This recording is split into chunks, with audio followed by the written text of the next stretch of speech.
Hello. Welcome once again to another edition of Quoth Raven, Lewis Bart Raven. I'm your host, Lewis Bart Raven. And with me this week is Colorform Kid, Rosie Al Ghul, ghthrowingstones@gmail.com. This Hall. Hello, everybody. With my sexy new mic. His sexy new mic. Okay. You have no idea how many double entendres you just opened. Right, yeah. And today, we're going to be talking about Batman, the Doom that came to Gotham. Yes, that's what we're talking about. So, as my computer starts doing 50 million things it's not supposed to be doing, let's go ahead and get started.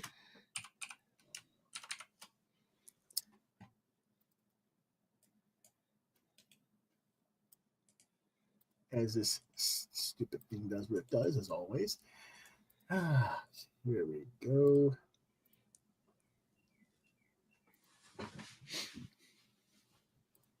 Now, don't read it like that, Chris.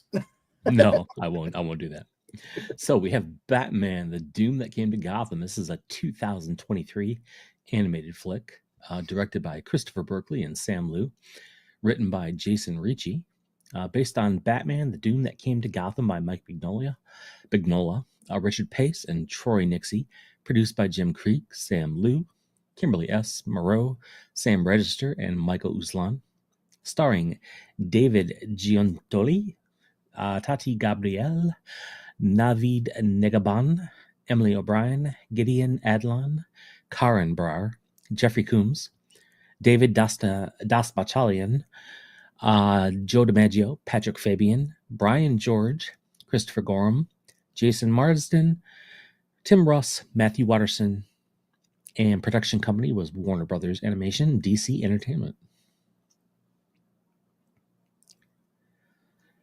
This was distributed by Warner Brothers Home Entertainment. Release was March 28th, 2023, with a running time of 86 minutes. You want me to read the rest? You can if you want. All right, so what it's about. Based off the 2000 DC Elseworlds miniseries of the same name by Mignola, Pace, and Nixie, this film loosely translates that story. Set in the 1920s, Bruce Wayne travels abroad for 20 years following the murder of his parents Thomas Wayne and Martha Wayne, searching for answers behind the criminal mind. While investigating the disappearance of Oswald Cobblepot's expedition crew, Bruce subdues an undead crewman, Grendon, who is freeing an otherworldly creature encased in ice.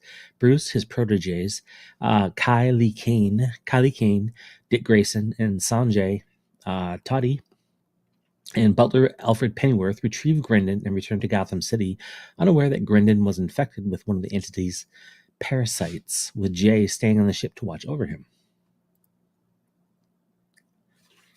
Arriving at Wayne Manor, Bruce and his group are shocked to find the corpse of Professor Kirk Langstrom in the library, as Bruce hallucinates a demon speaking through it with Langstrom's voice. As he disposes of Langstrom's corpse, Bruce is visited by Jason Blood, the host of the demon Etrigan, who informs Bruce of a ritual which must be performed with his death and the destruction of Gotham. Bruce, Kylie, and Dick are later invited for dinner at Hunter Oliver Queen's mansion. They also meet Harvey Dent, who tells them about Langstrom's obsession with the bats he'd been studying. Donning a bat-themed suit of his making, Bruce, under the alias of Batman, investigates Langstrom's work at Robin's Row, which is related to the cult of Ghul, a group who worship an ancient demonic deity, with a testament of Ghul being the tool required for the ritual. Seeking the testament, he stumbles upon cult member Talia, who steals it to resurrect her father, Raj Al Ghul. Meanwhile, Grendon manifests ice abilities and escapes, killing Jay while Dick is killed by Killer Croc. While searching for Talia, Bruce discovers a book dealing a connection between Raj and Log Sotha, an interdimensional... Yog Sotha, sorry. An interdimensional demon with power over darkness. Grendon then meets with Talia. It is revealed that the key to Yog Sotha is the seed with which Grendon was infected. A seed emerges from his body, killing him in the process to become Poison Ivy, who scratches Dent and mutates half his body into a portal. Ivy and Oliver fight and kill each other, with the latter giving his holy weapons to Bruce and Kylie. Bruce is met by Jim Gordon, who tells him that his daughter, Barbara, wants to meet him. Batman goes to Arkham Asylum to see her and meets Thomas Wayne's spirit, who reveals his past. Centuries ago, he, Cobblepot Langstrom, and Henry Queen established Gotham City, discovered the Testament in a cave, and used its magic to gain longevity and wealth, as well as to bring prosperity to the previously barren land. However, this also awoke Iog Sotha and brought him to the threshold of their reality. Bruce takes Oliver's weapons, and the bottle housing Etrigan bids farewell to Alfred and leaves Kylie in charge of the Batcave before leaving to fight Talia. He kills her but is unable to stop Raj, who transforms into a demon. Bruce accepts his prophesied role as the Bat, transforms into a bat-like monster, and kills Raj, but Iog Sotha has begun to enter. Seeing the bottle housing Etrigan, Bruce releases him and escapes the caverns as they explode, killing Dent and Etrigan, traps Iog Sotha within them. Meanwhile, parts of Gotham burn and are destroyed, echoing Jason Blood's prophecy to Bruce. Sometime later, Gotham slowly rebuilds, and Bruce, Oliver, and Harvey are given memorials to honor their dedication and sacrifice to the city. Kylie inherits Bruce Wayne's estate and fortune and promises to use the resources to help the city rebuild. As Kylie delivers a speech in Bruce's memory to the public, Bruce, now permanently in his monstrous bat form, rests within Gotham's bell tower as he watches over the city. Now, somehow, I missed the original comics, mainly because I lived nowhere near comic shops at the time. So the story was fresh in my mind, and that I hadn't seen the comic it was based on. I was familiar, however, with the original source material from Lovecraft, The Doom That Came to Sarnath, which is what inspired the story overall. I liked this one, but didn't love it. The story was well crafted. The voice acting was okay. I just wasn't into the oddball adoptee kids, for starters.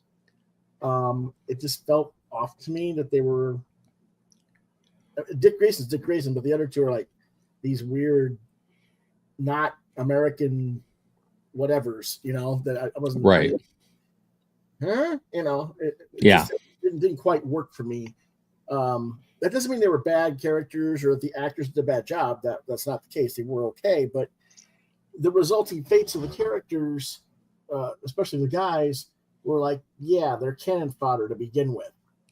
And I don't think any of Batman's entourage should ever be perceived as that. Right. So I was a little bit unhappy with that. Didn't think they did enough with those characters and made them important enough. There were enough interesting variant stylizations of the different Bat villains in ways that were unique and fun to look at, and they were all well handled in the context of the story overall. But again, some of them were just kind of there. Cobblepot Penguin has very little to do with things. He's an interesting visual, but he doesn't really do anything in the story. Right. I don't think they needed Killer Croc in the story at all. They could have had Ubu or some other Al Ghul clan's ninjas fighting Bruce, or just had more Talia versus Bruce, which would have been even more interesting to watch. They never really got into the Iog Sotha Cthulhu side enough either. They were too busy playing with the whole "our fathers are evil, the sins of the fathers shall rest on the son" motif. That was constantly being beaten over the head throughout this movie. Overall, it was an enjoyable enough film, but I just was not wowed by it.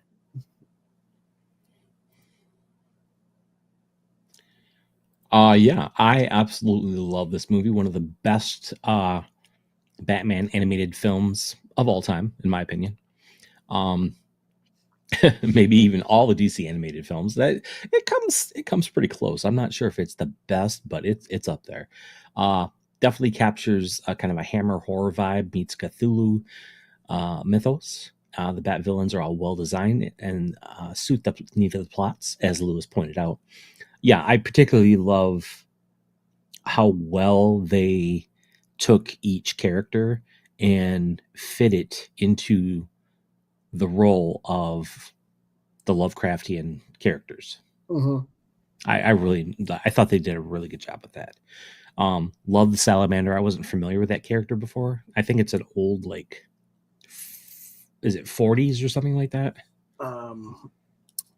I wasn't even sure that was basically based on an actual Bat villain. I thought that was like the most unique thing of the film was the salamander that comes out of Talia's what was it, the vial or something like that. Yeah, that had an actual salamander in it. Yeah, Yeah, which and you then, pointed out was a little too Wrath of Khan for you.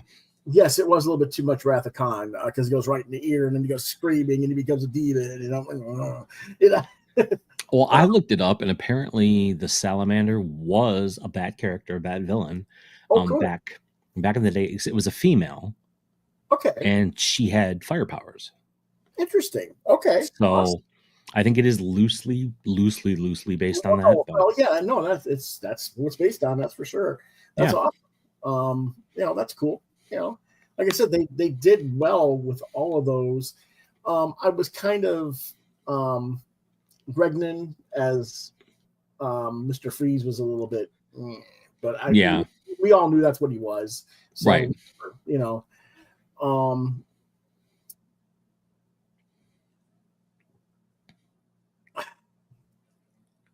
like I said, I didn't really feel like they needed Killer Croc in there. No, he was kind of shoved in there. He didn't. I don't think he really fit. Yeah. If you're gonna go with the ghouls, then you should have had his sidekick Ubu or whatever, Right. Something, but or even a Bane type, even whatever, but Right. I think they couldn't do Bane because that would be taking it way too far back for when the story was supposed to be taking place. So yeah, okay, you just kind of just deal with it, it is what it is. I feel like Starro and the little Starro children there. Mhm. I think that would have been a good addition to this. Mm-hmm. No, again, this is based on what they put in the actual book too. So Right. I did like what they did with Barbara, where she's in Arkham Asylum because she's the Oracle and she's now more of a what's the word I'm trying to think of? I guess a psychic, for lack of a better word. Yeah, she's an actual oracle.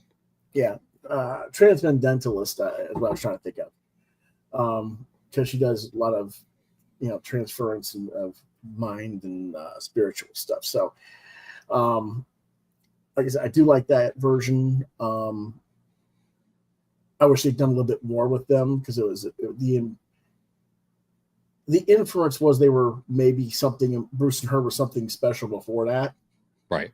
and I would have liked to have seen something where he showed that affection towards her. Because I mean, you've adopted 3 kids, and it's like he doesn't seem to give a damn about any of them. Not really, no. Yeah, it's like wow, Well, like Oliver said, picking up a ragamuffin in every port. So yeah, it was kind of like and everybody knows Batman has a penchant for adopting homeless kids, so and parentless kids. I don't know, but I would have liked to have seen Kylie do a little bit more than she did, since she's supposed to be, Batgirl, Right. And Right. stuff. I did not like who they cast as Jason Todd. I like him as a person. I like him as an actor. For those who don't know who Kevin Brar, he's like the middle kid on Disney's Jessie. I just didn't really think that they needed an Indian Jason Todd. Sanjay J. Todd. It didn't quite. Right. It just didn't quite fit for me in that regard. Yeah, it was almost a little what's it, Johnny Quest. Johnny Quest, yeah. Yeah, it was like, here's the Sanjay. He didn't even name him Sanjay, so he's like, Yeah, that was my first thought, was Johnny Quest. Yeah. So anyway, yeah, but yes. Oh, I was gonna say I really did like how they put Etrigan in there. I thought that was rather. I mean, that was a good addition as well. So sure, absolutely. Okay. You also liked the ending. I did very much. So Chris gives it a 5 out of 5. He really liked this one. I'm a little more skeptical, I guess. I don't know. It's a 3.5 for me. So, do you have a favorite Batman animated show or movie? I'm not sure right now off the top of my head. I'd have to like explore that a little more as an overall topic and think about it for a while. But I yeah, don't like how he was handled in necessarily in the New 52 versions, like War and stuff like that. Um, I thought Batman Doom was really good mhm, with God, what's his face? Genghis Khan type character. mhm. Um, yeah, I know you're talking about. I can't think of his name. The Right. immortal guy. But Yes, I yeah, know. I just can't think of his name either. yeah, We're just drawing a blank. Yeah. yeah, and Okay. that handled the whole. Batman is prepared for anything, and he has a backup plan for anybody who goes Right. rogue. So Oh shoot. we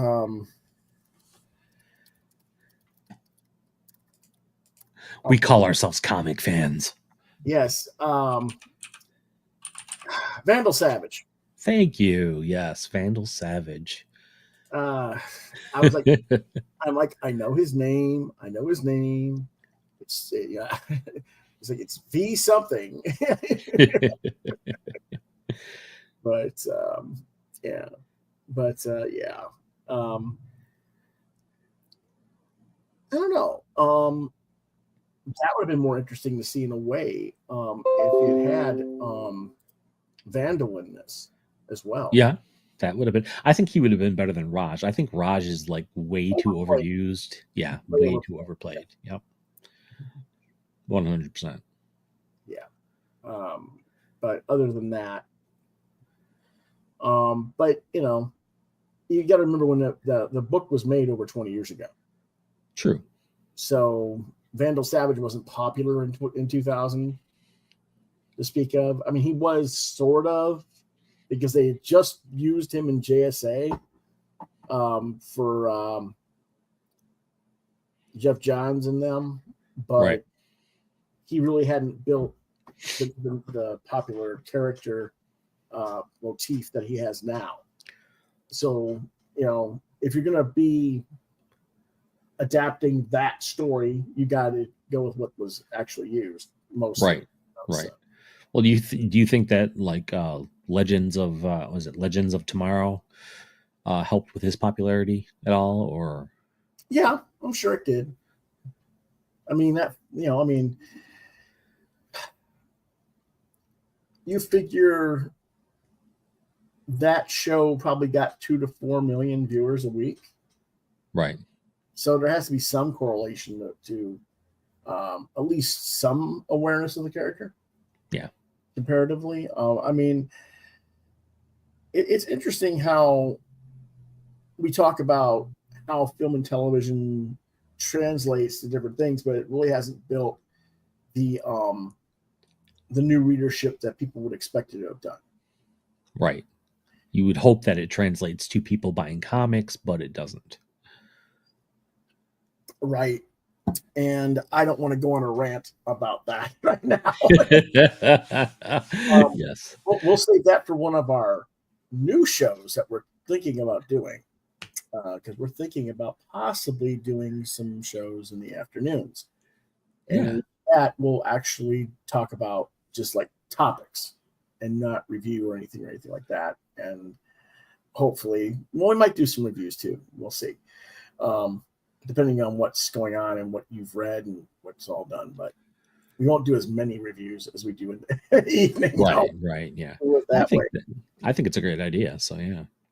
I mean, but like this one thing that I was doing, looking at who's He who shall not be named. Yes. He was whining about, how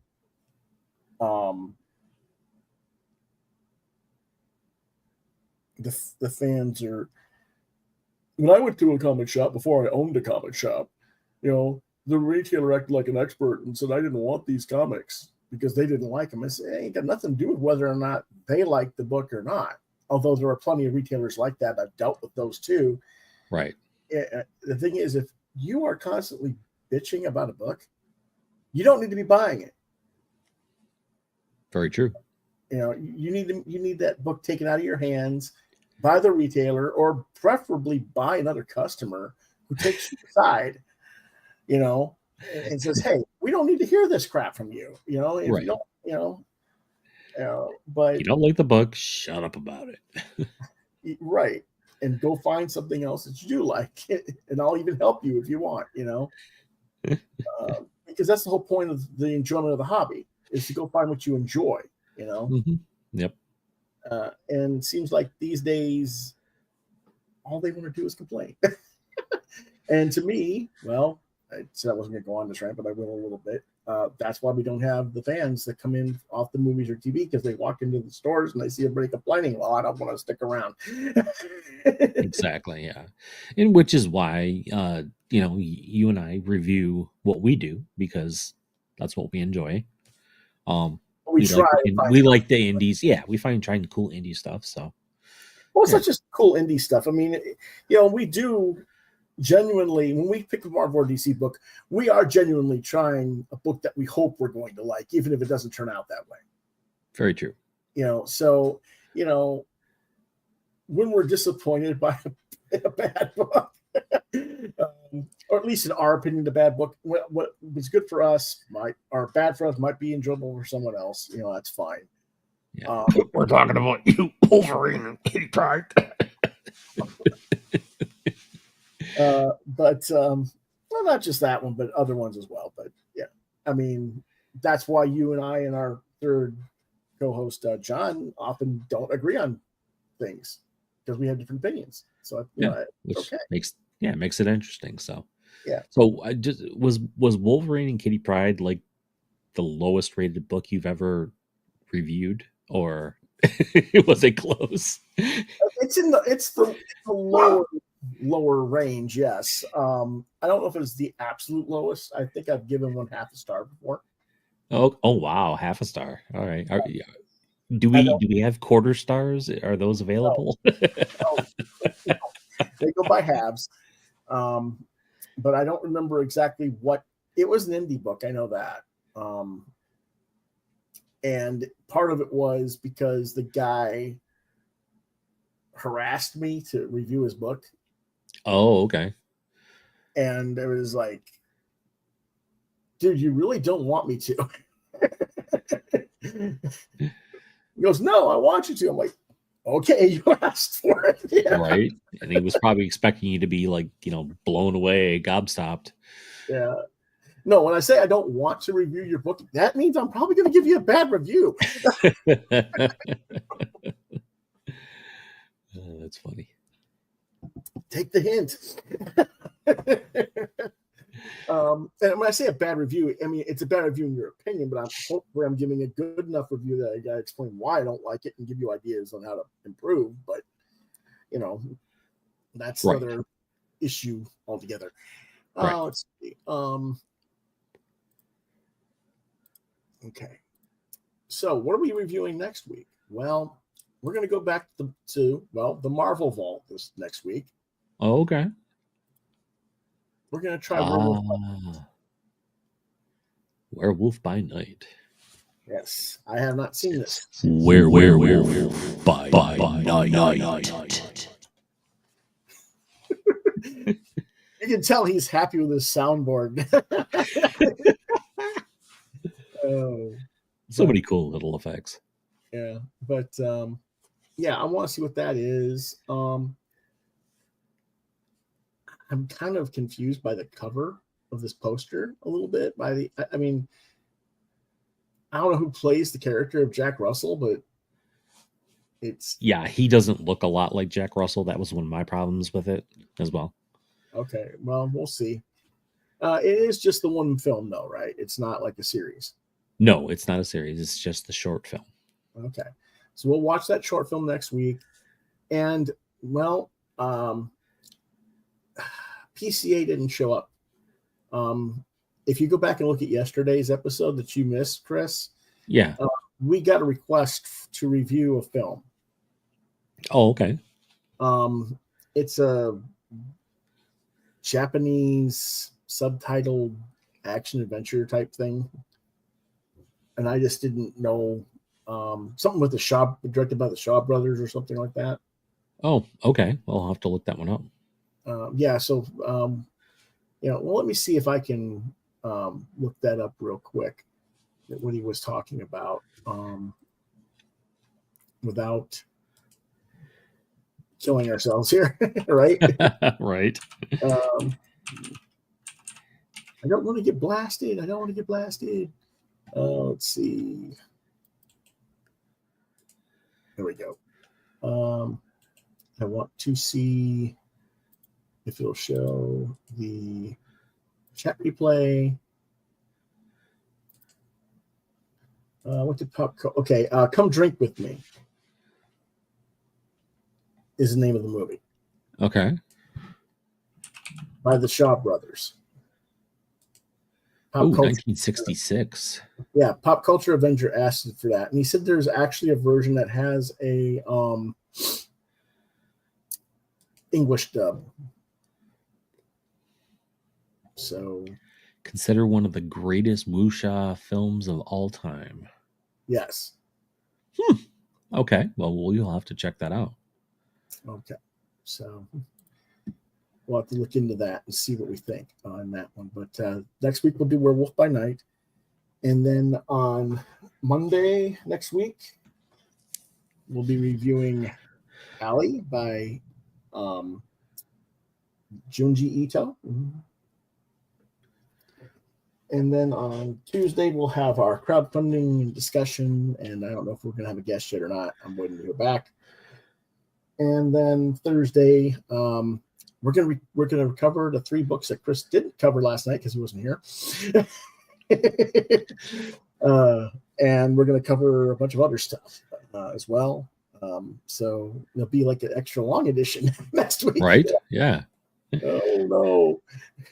Give your wife fair warning.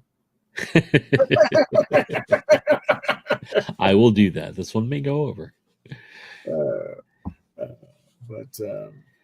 But anyway, yeah, we'll do that, and then again next Friday we'll be back with the others. So tomorrow, tell us what's going on your other channel. All right, we have a Throwing Stones Glass House podcast with me and David Campetti. We're going to have the fantastic Will Conrad on, and we're going to go over his current projects and whatever else he wants to talk about, because, well, hell, it's Will Conrad. And we're going to be doing some portfolio reviews as well. So if you are an artist and would like to have your portfolio reviewed online by David, you can email him at or you can email me at ghthrowingstones@gmail.com. And I can't remember the Glass House email. Oh, jeez. Hold on a second.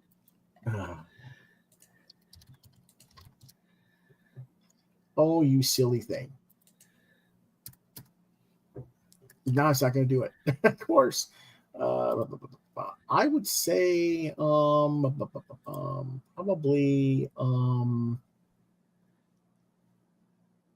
well, not inquiries at glasshousegraphics.com, but No, that's not it.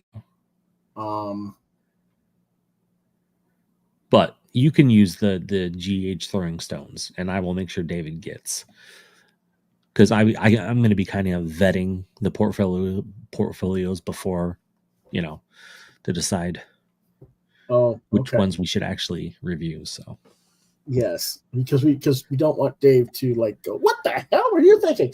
Right? Yeah.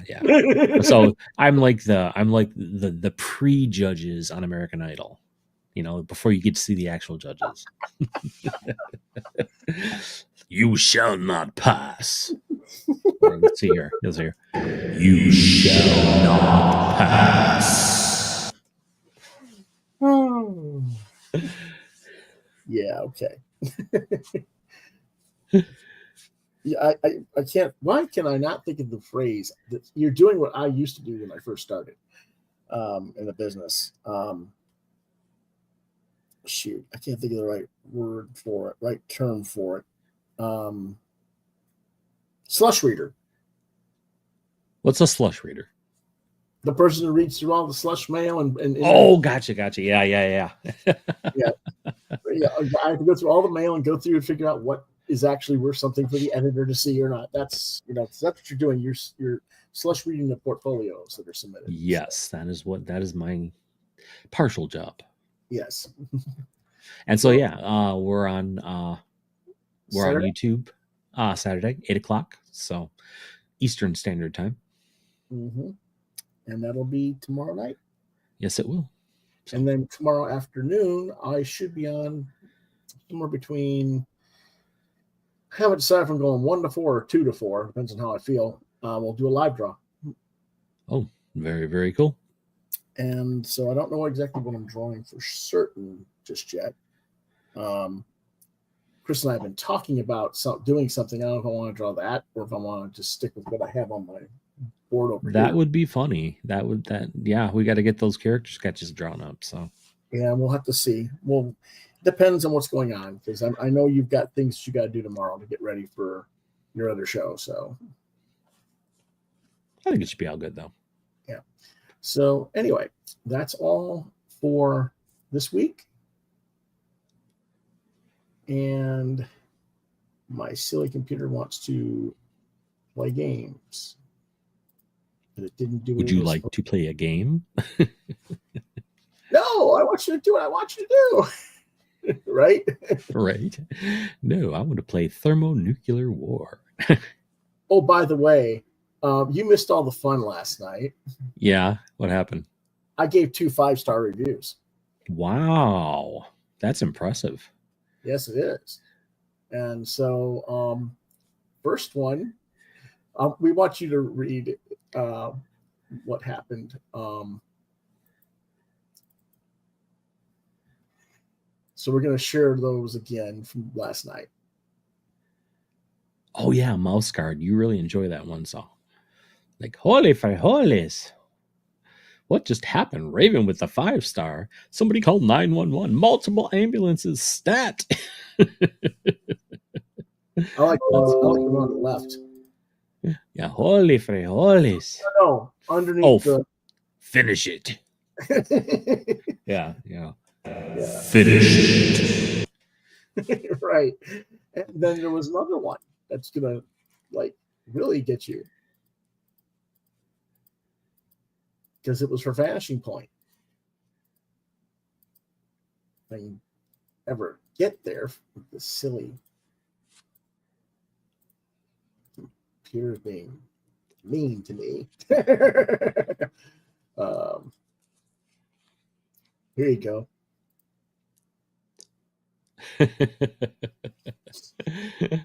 That did not just happen. Oh, sweet Jesus, I just wet myself. Whoa, the Raven has stunned the masses. Yes, it's not as much fun when you don't get to read it in the whole thing in context, but yet, if you had been here, right? I think you would have enjoyed it. Even John was like, "Oh man, Chris missed out." Right? I mean, if anybody knows Raven, they know that he hands out 5-star reviews like Scrooge hands out, Christmas ducks. Well, he actually hands out a lot more Christmas ducks than I hand out 5-star reviews. Well, so, okay, pre-Ghost Scrooge.